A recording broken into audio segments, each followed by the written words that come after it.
Hi friends, welcome to the current affairs.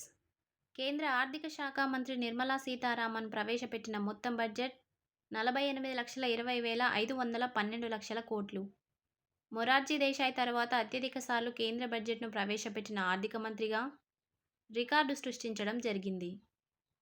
కేంద్ర ప్రభుత్వ ప్రధాన పథకాల్లో ఒకటైన స్వచ్ఛ భారత్ పథకానికి బడ్జెట్లో 5,000 కోట్లను కేటాయించారు. గ్రీన్ మొబిలిటీలో భాగంగా ప్రధానమంత్రి ఈ-బస్ సేవా పథకం కింద 10,000 బస్సులను ప్రభుత్వ ప్రైవేటు భాగస్వామ్యంలో కొనుగోలు చేస్తామన్నారు. ఇందుకోసం 1,300 కోట్లు కేటాయించారు. ఈ బస్సులను ప్రజా రవాణా వ్యవస్థ సరిగా లేని 169 పట్టణాల్లో వినియోగిస్తామన్నారు.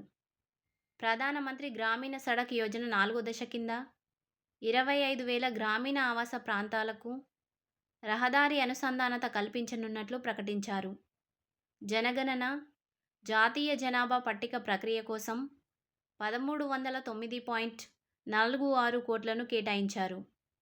8,754.23 కోట్లతో జనగణన, 3,941.35 కోట్లతో ఎన్పీఆర్ను నవీకరించేందుకు ఉద్దేశించిన ప్రతిపాదనలకు కేంద్ర కేబినెట్ 2019 డిసెంబర్ 24న ఆమోద ముద్ర వేసింది.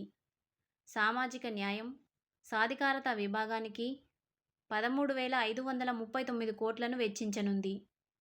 జాతీయ షెడ్యూల్డ్ కులాల కమిషన్కు 38 కోట్లు, జాతీయ వెనుకబడిన తరగతుల కమిషన్కు 21 కోట్లను కేంద్ర ప్రభుత్వం కేటాయించింది. పల్లె సీమల్లో మౌలిక వసతుల కల్పన, సహా అభివృద్ధి పనులకు 2.66 లక్షల కోట్లను కేటాయించింది. పీఎం ఆవాస్ యోజన కింద గ్రామీణ, పట్టణ ప్రాంతాల్లో అదనంగా 3 కోట్ల గృహాలను నిర్మించనున్నట్లు వెల్లడించారు. రాష్ట్రాల్లో మౌలిక సదుపాయాలను అభివృద్ధి చేసేందుకు కేంద్రం ఎలాంటి వడ్డీ లేకుండా 1.5 లక్షల కోట్ల దీర్ఘకాలిక రుణ సాయం అందించనుంది. వ్యవసాయం అనుబంధ రంగాలకు 1.52 లక్షల కోట్ల కేటాయింపులు జరిగాయి. దేశవ్యాప్తంగా 400 జిల్లాల్లో డిజిటల్ పంటల సర్వే మరియు 10,000 బయో ఇన్పుట్ వనరుల కేంద్రాలు ఏర్పాటు. జలవనరులకు, నదుల అభివృద్ధికి, గంగానది ప్రక్షాళనకు బడ్జెట్లో 30,233.83 కోట్లను కేటాయించింది. పీఎం కృషి సించాయి యోజనకు 9,339 కోట్లను కేటాయించారు. పట్టణాలు, నగరాల అభివృద్ధికి బడ్జెట్లో 10 లక్షల కోట్ల కేటాయింపులు జరిగాయి. పీఎం ఆవాస్ యోజన అర్బన్ 2.0 వడ్డీ రాయితీ పథకానికి 2.2 లక్షల కోట్లను కేటాయించడం జరిగింది. కేంద్ర ఆరోగ్య మంత్రిత్వ శాఖకు బడ్జెట్లో 90,958.63 కోట్లు కేటాయించారు. 2023-24 కంటే ఇది 12.96% అధికం. జాతీయ ఆరోగ్య మిషన్కు 36 కోట్లు, పీఎంజేకి 7,300 కోట్ల కేటాయింపులు జరిగాయి.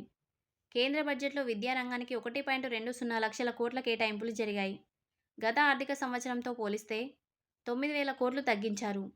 స్వదేశీ విద్యాసంస్థల్లో ఉన్నత విద్యకు 10 లక్షల రుణ సదుపాయం కల్పన.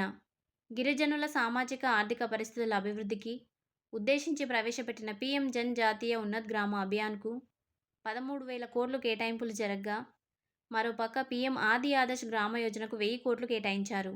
దివ్యాంగుల సంక్షేమానికి సంబంధించి తాజా బడ్జెట్లో 1,225,027 కోట్లు కేటాయించగా, దీన్ దయాళ్ దివ్యాంగుల పునరావాస పథకానికి 35 కోట్లు అదనంగా కేటాయించారు. అంతరిక్ష అభివృద్ధికి సంబంధించి బడ్జెట్లో 13,042.75 కోట్లను ప్రతిపాదించారు. గత ఆర్థిక సంవత్సరంతో పోలిస్తే 18% అధికం. ఇందులో 10,087.52 కోట్లను అంతరిక్ష పరిజ్ఞాన విభాగానికి కేటాయించారు. అణు విద్యుత్ రంగంలోకి ప్రైవేటు పెట్టుబడులకు అవకాశం కల్పిస్తూ తాజా బడ్జెట్ అణు ఇంధన విభాగానికి 24,968.98 కోట్లను కేటాయించారు.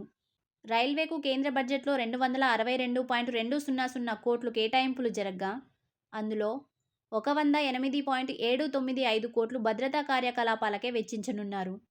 ఈ ఆర్థిక సంవత్సరం మొత్తంలో 5,300 కిలోమీటర్ల రైలు మార్గాలు కొత్తగా వేశామని అశ్విని వైష్ణవ్ ప్రకటించడం జరిగింది.